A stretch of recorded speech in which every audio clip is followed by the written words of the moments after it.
Les amis, avant de commencer la vidéo, j'aimerais juste que vous preniez une seconde de votre temps pour liker la vidéo. Il s'agit d'un acte très simple à faire. Ça soutient la chaîne, ça permet également de bien référencer la vidéo. Donc, si vous appréciez le travail, je vous demande de liker la vidéo et partager, ça me fera plaisir. Alors, chers amis, ravi de vous retrouver pour une nouvelle vidéo, toujours pour le meilleur du Barça. Est-ce que le Barça doit se précipiter pour signer Erling Haaland? C'est ce qu'on verra dans cette vidéo, juste après l'intro.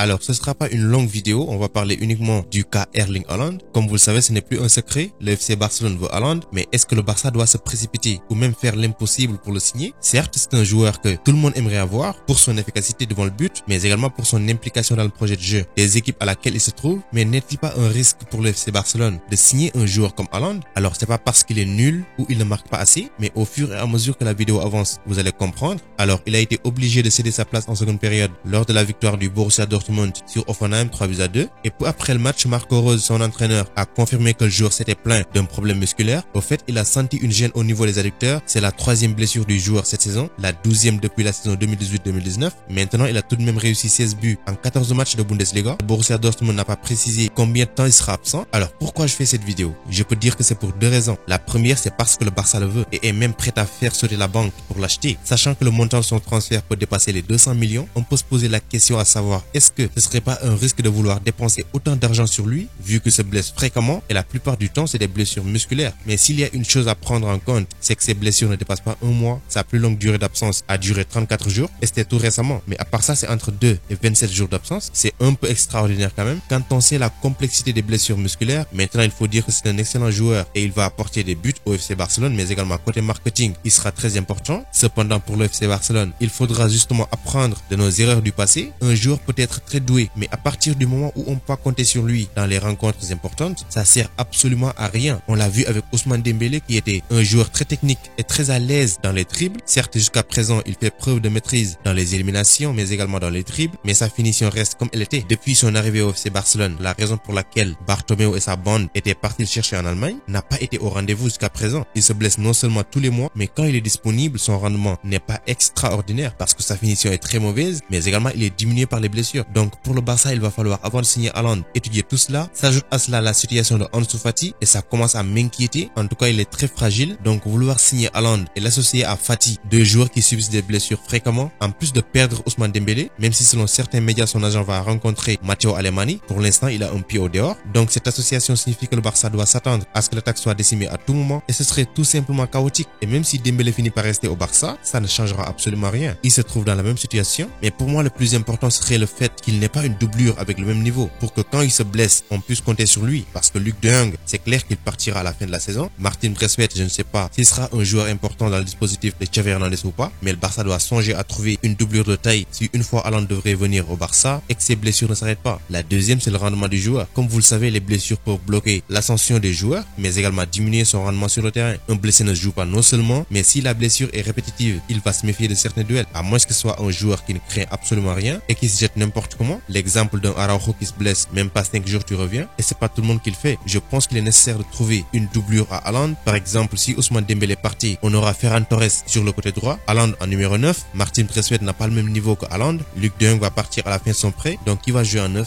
Et aussi sur le côté gauche, on a un joueur qui se blesse fréquemment, Ansu Fati, même s'il y a Abdé qui progresse, et aussi un joueur comme Ferran Udgla, mais quand même Fati c'est la tête d'affiche, faut l'oublier. En gros, avant de signer le joueur, il faut tenir compte des blessures, mais également les conséquences de l'absence. C'est très important. Vouloir dépenser tout son argent sur un travailleur inactif semble être risqué. Donc dites-moi ce que vous pensez de la situation et surtout likez la vidéo, c'est très important les amis. Ça aide bien la chaîne mais également la vidéo et je compte sur vous. Donc c'était tout pour cette vidéo. Merci de l'avoir regardé jusqu'à sa fin. Continuez à vous abonner à la chaîne mais n'oubliez pas d'activer la cloche de notification, vous êtes les meilleurs. Ciao, à bientôt. Vous êtes nouveau sur la chaîne, abonnez-vous, activez la cloche. Ça peut se faire en moins de 30 secondes. C'est gratuit et pour élargir la communauté, partagez la vidéo s'il vous plaît.